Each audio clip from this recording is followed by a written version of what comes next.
Bom, boa tarde a todos. Nós vamos dar início a essa reunião, onde daremos posse ao nosso novo membro honorário.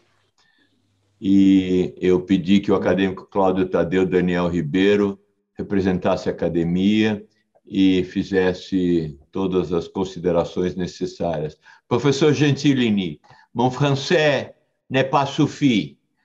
Et académicien Cláudio Daniel Ribeiro will parler. Bienvenue. Et nous sommes très heureux in votre présence with us, among us. Merci. Thank you. Cláudio. Merci beaucoup. Je peux prendre la parole? Je peux m'exprimer? Merci beaucoup. Monsieur le Président Rubens Belfort Junior, Monsieur le Secrétaire général Carlos Eduardo Brandão, Monsieur Gentilini, Oui. je vais faire votre accueil d'abord et vous parlerez après moi, d'accord? Ah bon, d'accord. Excusez-moi. Oui. Excusez-moi. Très bien. Bom, excelentíssimo senhor presidente da Academia Nacional de Medicina, acadêmico Rubens Belfort Júnior, excelentíssimo senhor secretário-geral, acadêmico Carlos Eduardo Brandão, senhoras e senhores acadêmicos, senhoras e senhores convidados, meu querido mestre e amigo, professor Marc Gentilini. Estamos aqui reunidos para celebrar a posse do professor Marc Gentilini como honorário estrangeiro da Academia Nacional de Medicina. Agradeço ao presidente Belfort por me designar para a honrosa tarefa de saudar meu mestre e amigo.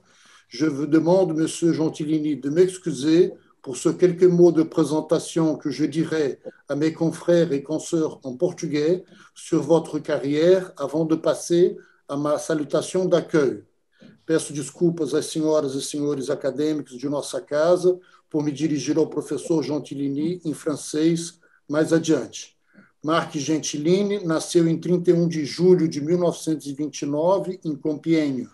Cursou o ensino secundário no Colégio Jesuíta de Reims, onde também iniciou a Faculdade de Medicina, mais tarde seguida pelo externato e internato em Medicina Interna nos hospitais de Paris. Tornou-se assistente em parasitologia, fez seu serviço militar na Argélia, Sudão francês, atual Mali e Senegal. Chefe de clínica e assistente dos hospitais de Paris, foi nomeado professor agrégé de microbiologia em 1966 e exerceu nos hospitais Claude Bernard e Saint-Louis antes de ser designado para o Hospital Pitié-Salpêtrière em 1970, onde criaria o Departamento de Doenças Infecciosas e Tropicais e o Laboratório Central de Parasitologia e Micologia, especialmente voltados para os países em desenvolvimento. Gentilini chefiaria até sua aposentadoria em 1997 esse conjunto de disciplinas, reforçado com a criação do Instituto de Saúde e Desenvolvimento. Na Pitié-Salpêtrière, ele se tornou professor de parasitologia e depois de saúde pública e de clínica de doenças infecciosas e tropicais. Em seu serviço nasceu a primeira unidade de parasitologia do INSERM em Paris, na qual foi estabelecida pela primeira vez na França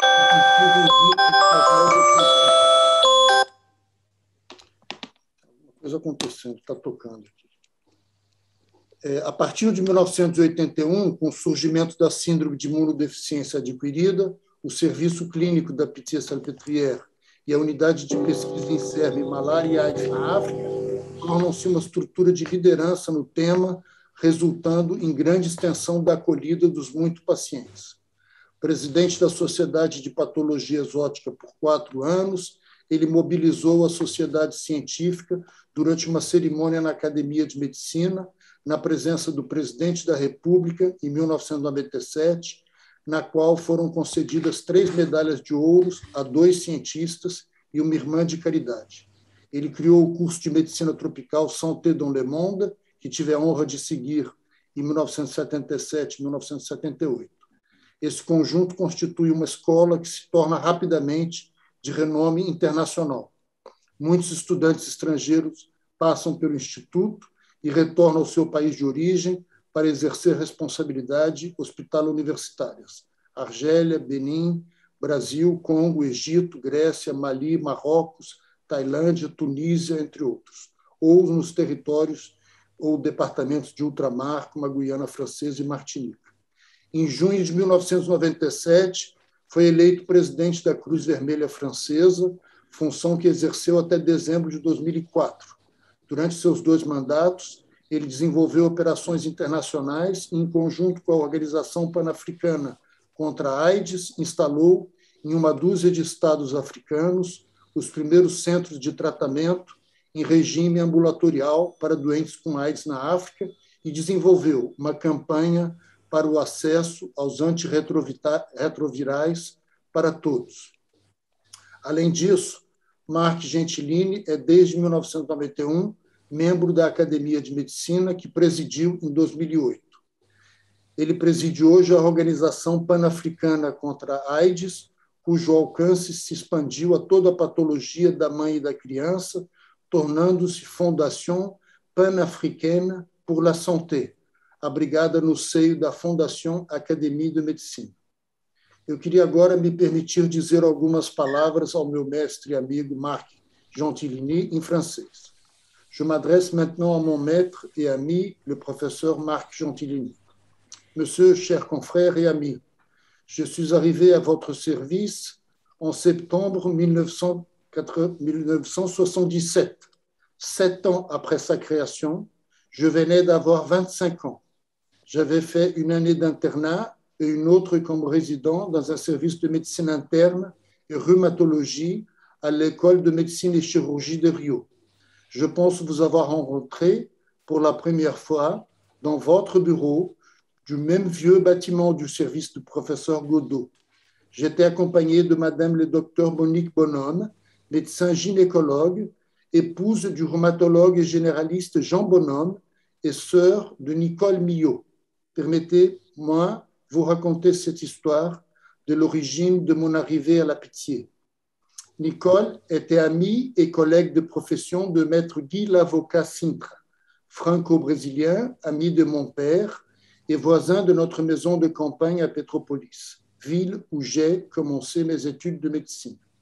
Déjà à Rio et vers la conclusion du cours médical, j'avais commencé à me préparer pour passer le célèbre examen SCFMG qui habilite un médecin étranger pour la résidence médicale aux États-Unis. Quand M. Guy l'avocat Sintra a convaincu mon père que la France était un bien meilleur endroit pour étudier et qu'il pourrait m'aider en appuyant une demande de bourse du gouvernement français au consulat où il travaillait. C'est où j'ai su que j'aurais plus de chance si je choisissais un service de médecine tropicale pour un stage de spécialité. Quand M. l'avocat Sintra a demandé de l'aide à son amie, Mme Millot, pour identifier un point d'accueil à Paris, sa sœur, le docteur Monique Bonhomme, n'a pas hésité. Il doit aller étudier avec les professeurs Gentilini à Paris. Mon père était si enthousiasmé par la perspective qu'il m'a dit « Si ces professeurs t'acceptent, il ne faut pas attendre la réponse du gouvernement français. Je t'aiderai jusqu'à ce que la bourse soit approuvée. » Elle ne l'a jamais été et je fus financé par le CNPq, le Conseil national de recherche brésilien, pendant la grande partie de mon séjour. Je me souviens de votre présence toujours élégante et votre attitude toujours attentive à tous les mouvements du service dont la renommée et prestige croissaient progressivement en France et en Europe. Avec vos pas fermes, vous avanciez toujours pressés dans les couloirs du service où vous étiez habituellement suivis par des assistants, surveillantes, internes et étudiants qui voulaient vous dire quelque chose avant que vous disparaissiez pour une réunion externe. Il y a un souvenir marquant des fameuses réunions de jeudi matin avec les assistants, la surveillante générale et les stagiaires les plus anciens, comme Ashraf Mogahed et Riyad Ben Ismail. Je me souviens de mon orgueil quand j'ai été admis à rejoindre ce groupe pour les sessions que votre assistant Gérard Niel appelait le Conseil de ministres.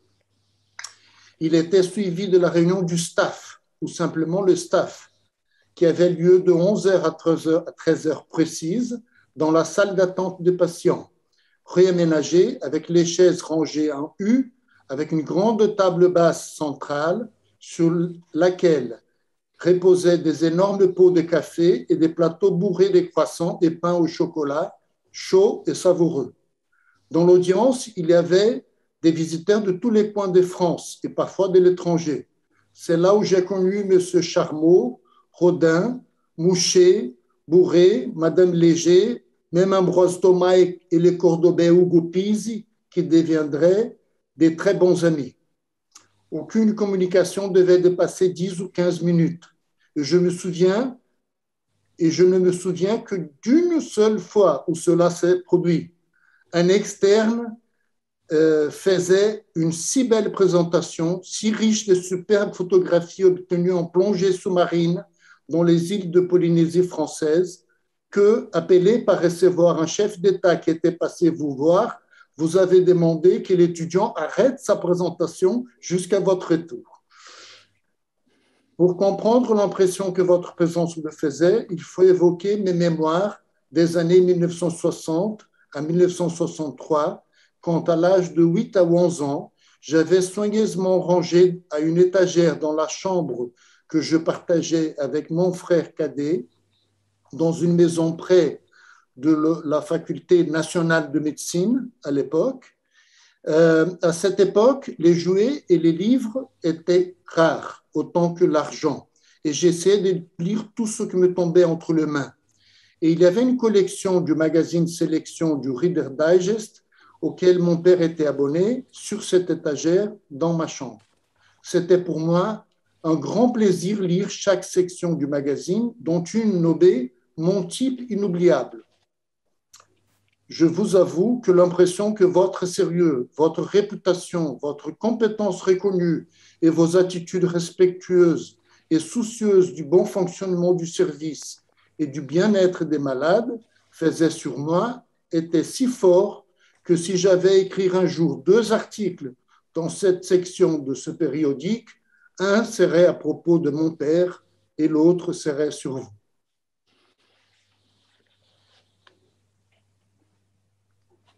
Monsieur Gentilini, avant de terminer ce mot de bienvenue, je voudrais dire que même s'il est probable que l'enquête historique des honorários estrangeiros depuis la création de notre maison en 1829, faite par notre archiviste Paula Padilha Cerqueira, comporte des défauts, en principe, vous êtes au nombre de 369, le premier étant en anglais en 1855.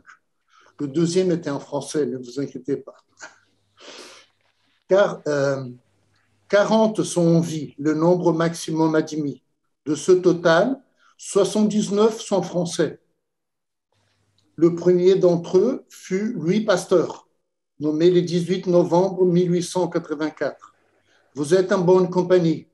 Pierre-Ambroise Thomas, Jean Bernard, Émile Brumpt, Christian Cabrol, Albert Calmette, Jean Sivat, Marie Curie, Alice Datry, Robert Desgosses, André Delmas, Émile Emery, Jean-Géraud Lafargue, Charles-Alphonse Lavéran, Pierre Lépine, Paul Milliès, Charles Richet, entre autres. Vous imaginez donc certainement notre contentement et honneur en vous recevant comme un de ces grands. Pour moi, c'est un plaisir personnel de pouvoir annoncer au nom de mes confrères brésiliens pour la 300e, 79e fois à un horário estrangeiro, bienvenue à l'Académie nationale de médecine. Merci beaucoup. Merci beaucoup aussi.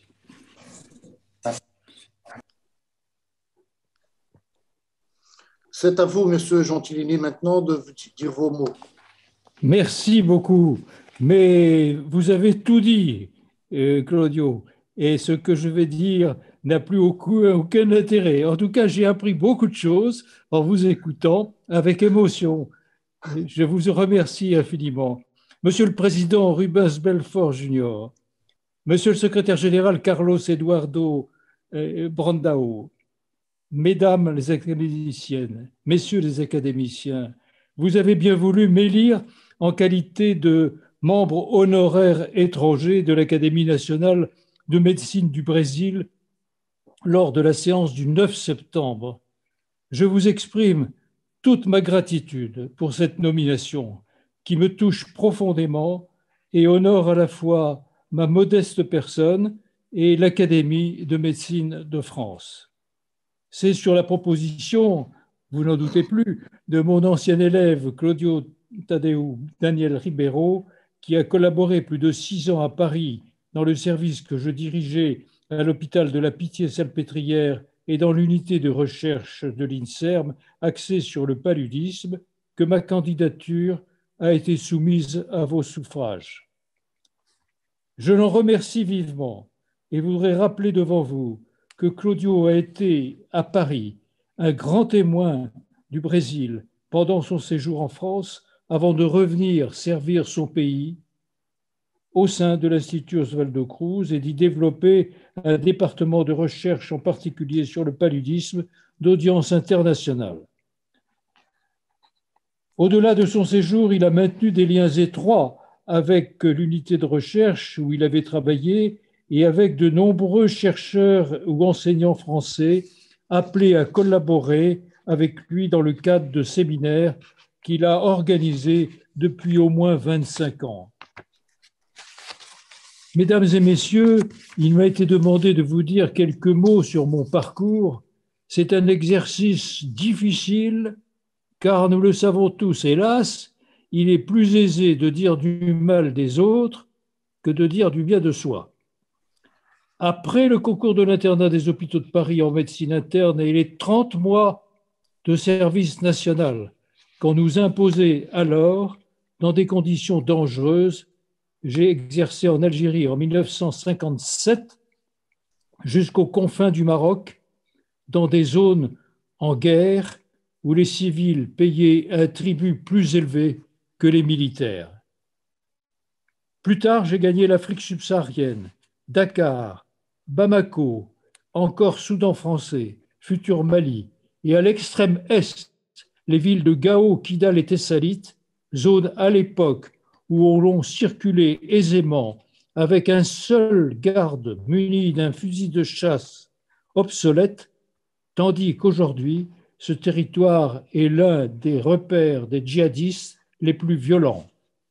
J'y ai découvert la médecine rurale, les difficultés de la prise en charge chirurgicale de malades isolés, la gravité de la tuberculose que les travailleurs immigrés, parfois partis exploiter les mines du Ghana proche, contractaient pendant leur séjour et dispersés dans leurs familles à leur retour. Ce fut ma première découverte des maladies dites tropicales, dont les plus meurtrières étaient bactériennes et virales, plus que parasitaires, en dehors, bien entendu, du paludisme à Plasmodium falciparum, qui en Afrique intertropicale décime la population infantile. Mais à côté de la tuberculose pulmonaire, gravissime, sévissaient aussi des épidémies de méningite cérébrospinale qui s'étendaient du Sénégal à l'Éthiopie. Nous parcourions le Sahel en distribuant des sulfamides et en constatant la place de la médecine traditionnelle à laquelle recouraient les responsables locaux, faute d'accès à des médicaments efficaces. Beaucoup plus tard, en 1974, j'ai vécu auprès de Charles Mérieux l'extraordinaire opération de vaccination contre une épidémie de méningite au Brésil qui reste dans toutes les mémoires. Revenu en France, après 2 ans et demi de séjour ultramarin, j'ai médité sur le poids de la promiscuité et de la précarité des populations, celle surtout de la pauvreté, convaincu que celle-ci constituait en quelque sorte la première des maladies. J'ai poursuivi la formation des futurs hospitalo-universitaires comme chef de clinique en médecine interne, parallèlement à un assistanat en parasitologie. Et en 1966, j'ai été nommé agrégé en microbiologie et dans cette discipline plus particulièrement. Affecté d'abord à l'hôpital Saint-Louis, où j'eus la chance d'être protégé par un grand patron de l'hématologie française, le professeur Jean Bernard, et l'un de ses collaborateurs, le professeur Jean Dossé, prix Nobel de médecine, en 1973, il me fut proposé ensuite de diriger un service nouvellement créé à l'hôpital de la Pitié-Salpêtrière dans le cadre de la réforme du plein temps hospitalo-universitaire.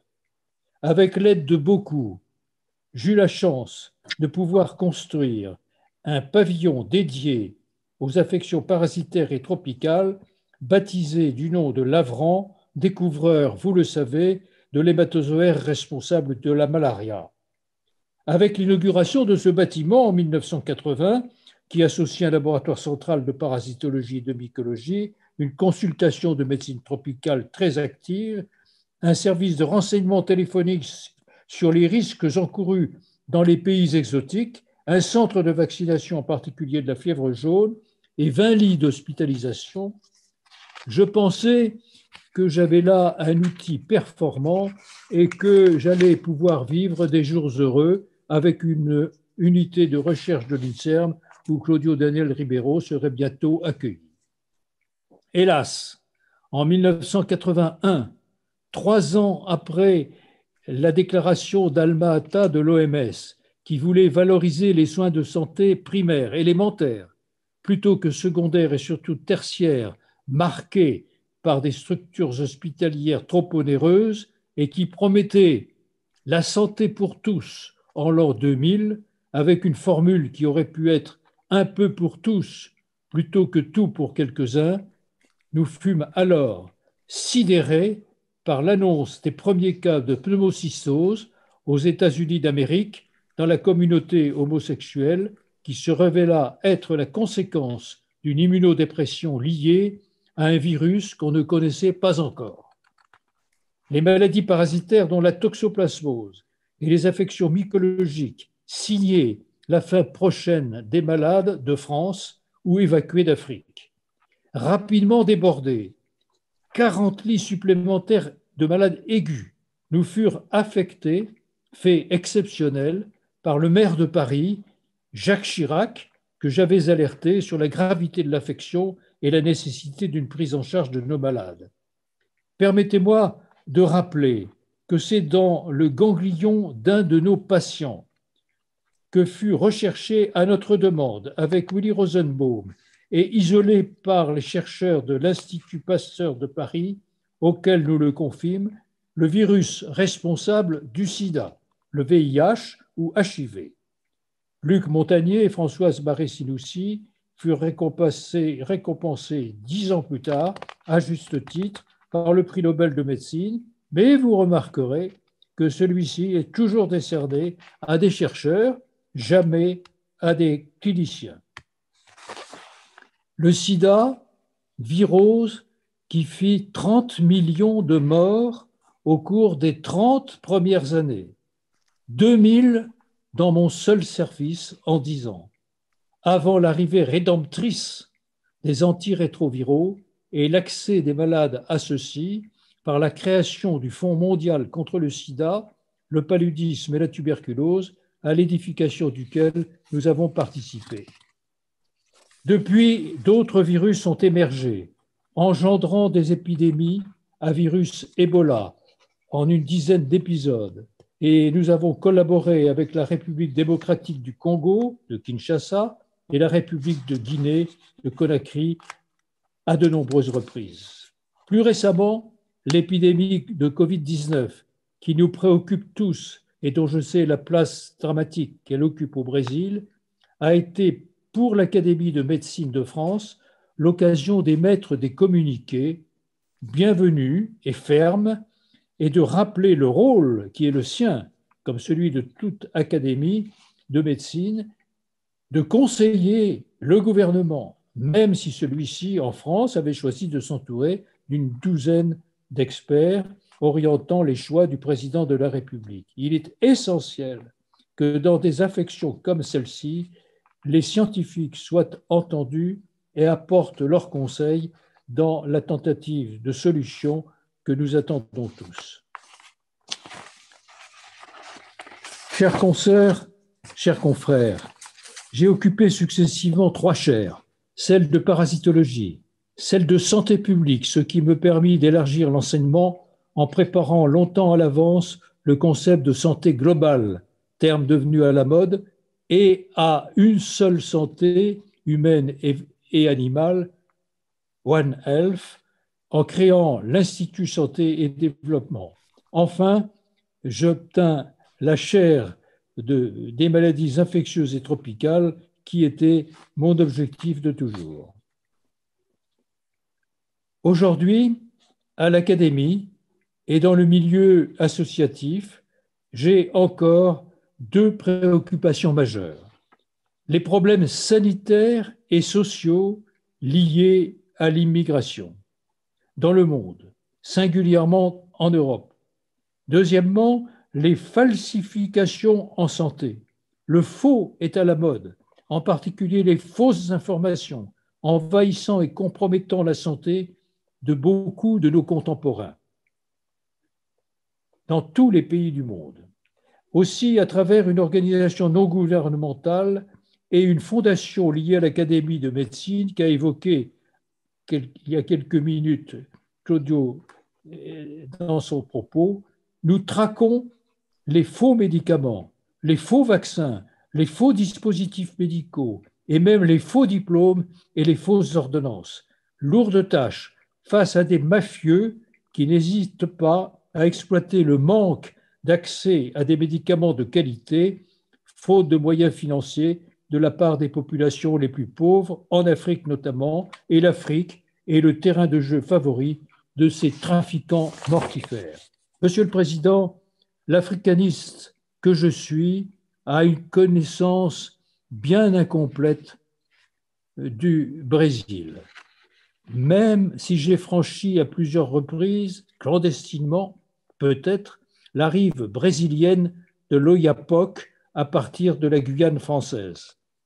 Si la Providence me prête encore un peu de vie au-delà du raisonnable, ou dans une deuxième vie, peut-être aurai-je la chance de découvrir plus avant votre grande nation, ces hommes et ces femmes, dans leur diversité, sa riche nature, jusqu'aux chutes d'Iguaçu, et de mériter enfin le titre que vous venez de me décerner. En conclusion, permettez-moi de redire à Claudio Tadeu Daniel Ribeiro toute mon affection et ma reconnaissance pour le travail qu'il a accompli dans mon service qui lui permit in fine d'être professeur associé à l'Université Pierre et Marie Curie et de vous redire, mesdames et messieurs les académiciens, que j'essaierai d'être un messager zélé et un trait d'union peut-être entre l'Académie du Brésil et celle de France que j'ai présidée en 2008, en attendant d'être peut-être votre invité lors du bicentenaire que vous fêterez en 2029, dans l'optimisme et l'espérance qui sera l'année de mes 100 ans. Je vous remercie à nouveau pour m'avoir choisi d'être parmi vous. Et je vous demande de me pardonner ce propos un peu trop long et je vous remercie de votre très bienveillante attention.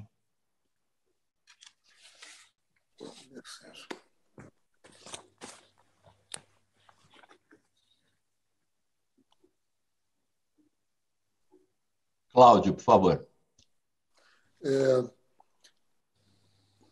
Obrigado, senhor presidente. É para nós uma muito grande honra. E, presidente, eu devo abrir para comentários dos acadêmicos? Por favor, sim. Por gentileza, fica aberta, então, a palavra a acadêmicos da nossa academia que queiram fazer comentários sobre esse momento especial, que é a chegada de mais um membro honorário estrangeiro na nossa casa. A gente tem conseguido fazer cerimônias regulares e repetidas recentemente, graças à iniciativa do presidente. Acadêmico Sabrá.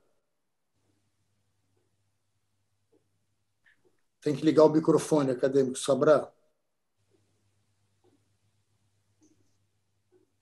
senhor presidente Rubem Belfort, querido confrade Cláudio Tadeu, senti-me honrado nesta tarde.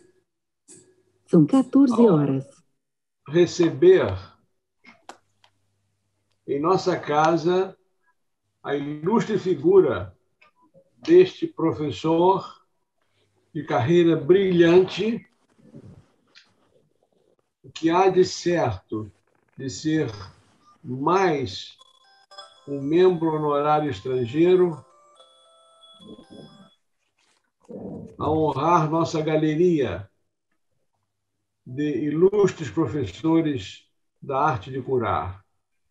Felicito ao querido colega Cláudio Tadeu a excelente indicação, porque após ouvir o currículo e o extenso serviço prestado à medicina pelo professor agora homenageado, tenho certeza que nossa casa será engrandecida. Muito obrigado, professor Cláudio Tadeu. Monsieur Gentilini, je vous traduis rapidement ce qui a été dit par l'académicien Sabra.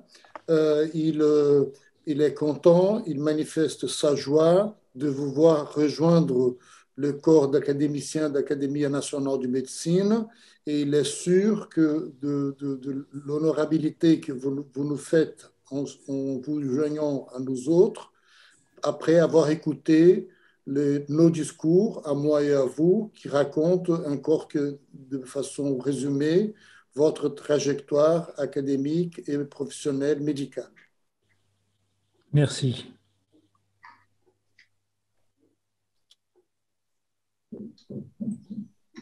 Académico Sérgio Novis. Ilustre acadêmico Cláudio Tadeu, mon cher professeur honoraire étranger de notre académie, et je veux vous saluer pour votre ingresse ici dans l'académie, mais je veux vous dire une petite chose particulière de notre famille. Mon grand-père a reçu un prix au fond de ses cours de la faculté de médecine à Paris, où il a passé un an à la rue de Montelon 13. Et à ce moment, il vient de marier un peu avant, et mon père est né à Paris en 1910, et pour ça, toute notre famille a une situation très spéciale d'amour pour la cité de Paris et pour la France. Alors, soyez bienvenus et mon cher compatriote. Merci beaucoup. Je suis très touché par votre témoignage. Merci infiniment. Merci.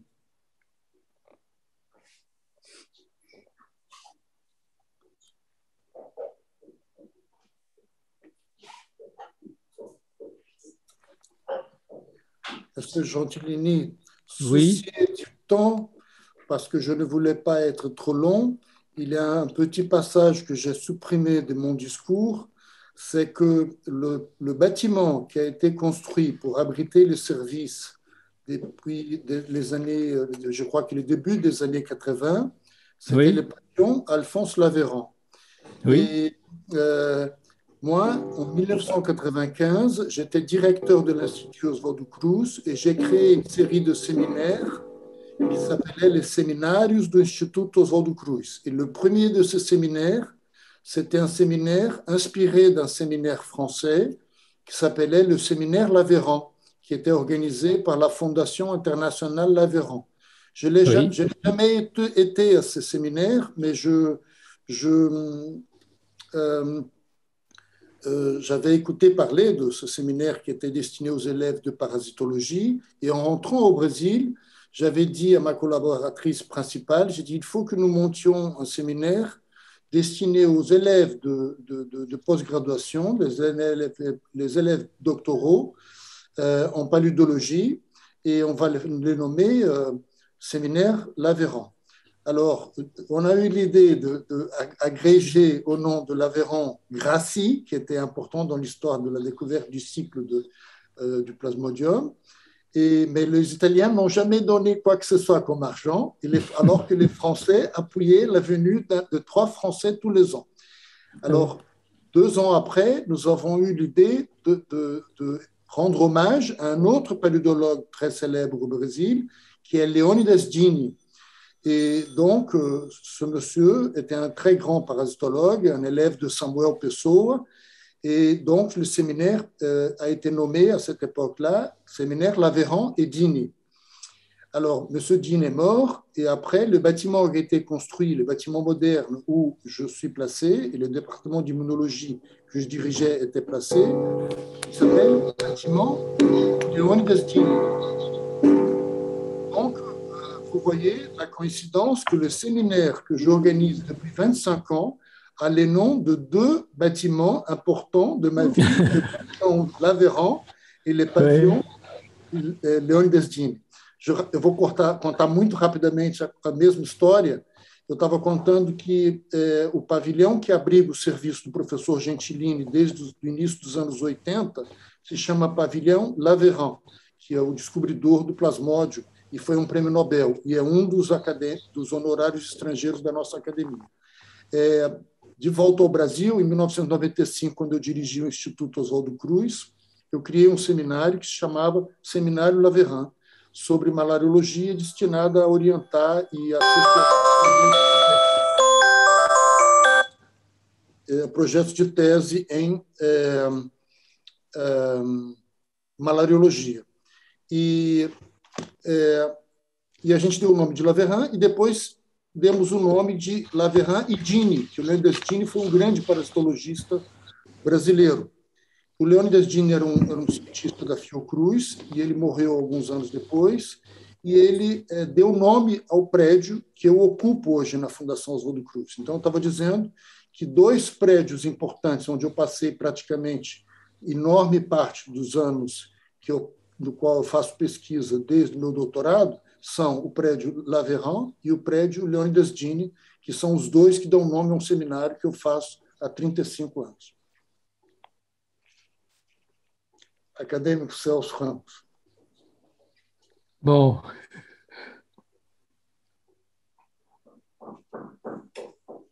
Professeur Gentilini, je vais vous déranger avec mon mauvais français que j'ai étudié il y a beaucoup longtemps. Mais je suis heureux de faire votre connaissance. Je me sens obligé, en tant que le seul académicien spécialisé dans la clinique des maladies infectieuses et parasitaires de notre académie, de vous saluer. Surtout pour mon long intérêt de toute une vie pour les paludismes et surtout aussi pour ma admiration pour la France et sa culture. Il ne faut jamais oublier la grande contribution et l'influence de la médecine française sur la médecine brésilienne. Jusqu'en 1835, au moins, la plupart des médecins brésiliens étaient formés à Coimbra, Portugal, Paris, hors Montpellier, pas au Brésil. L'importance, l'influence française se montre plus vive quand on considère que 2 des fondeurs de notre académie, Jean-Maurice Febvre et Jean Sugault, Xavier Sugault, est un Français. Pourtant, monsieur, notre académie est sûrement très honorée de vous compter parmi nos membres. Excusez mon français, mais je sais français seulement pour manger et boire. pas pour parler avec vous. Mais monsieur, je suis très touché par votre témoignage. Croyez que ça remonte le moral des Français qui est parfois un peu bas et qui sont toujours très heureux d'avoir des témoignages d'amitié qui viennent de loin et qui viennent de loin dans l'histoire aussi, pas seulement géographiquement parlant. Je voudrais vous remercier chaleureusement pour tout ce que vous venez de dire et vous dire que votre français est excellent. Vous devriez continuer à en l'entretenir. Mais vous savez, si je parlais votre langue nationale comme vous parlez la mienne, je serais particulièrement heureux. Ce n'est pas le cas. Merci beaucoup, monsieur. Merci à vous, monsieur. Acadêmico Maurício Pereira.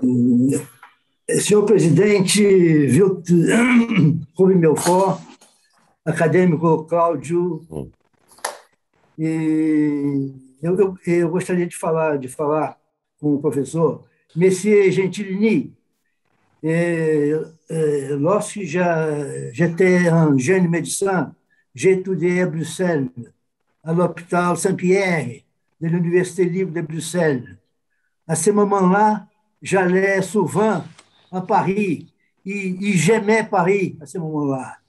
Et j'appris que la France est un grand pays et nous sommes très ravis d'avoir vous parmi nous. Sois bienvenue. Merci infiniment, monsieur. Merci, mon cher confrère. Merci.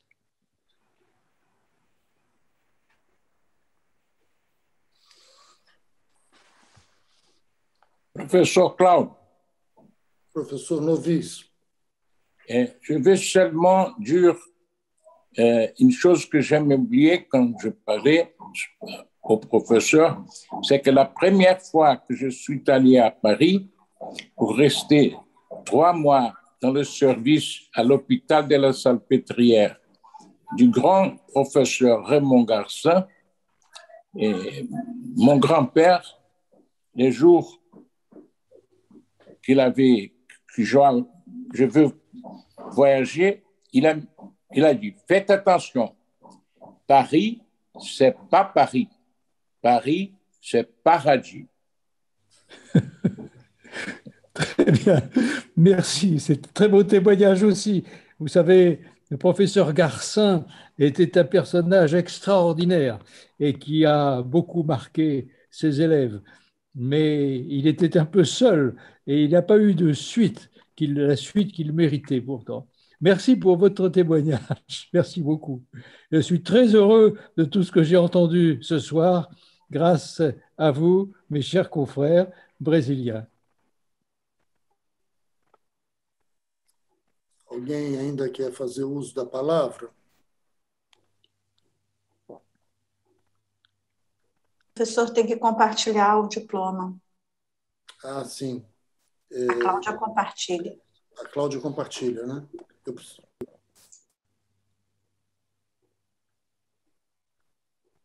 Voilà. Voilà. Impressionnant. C'est impressionnant, non? Ah oui. Je me sens presque brésilien. Voilà. Merci. Il est très beau, en tout cas. Oui, il est très beau, hein? Merci beaucoup, Claudio. Obrigado. Muito bom. Bom. Eu queria agradecer, então, ao acadêmico Cláudio Tadeu, Daniel Ribeiro, e a todos os acadêmicos que participaram dessa sessão e manifestaram a alegria que a Academia Nacional de Medicina tem em receber o professor Marc Gentilini como honorário estrangeiro. Bienvenue, professor Gentilini, et merci. Merci infiniment. Creio que agora poderíamos encerrar, então, essa parte, lembrando que às 15 horas nós retornaremos com a reunião da sessão de cirurgia. A tela, evidentemente, fica aberta, a plataforma, se alguém quiser fazer comentários, fique à vontade. Nos vemos às 15 horas. Até logo. Mais uma vez, Cláudio, muito obrigado, parabéns. Você deve estar muito feliz, porque Eu sei que há muito tempo você queria essa homenagem devida ao professor Gentilini. Boa tarde a todos, até já. Obrigado, presidente.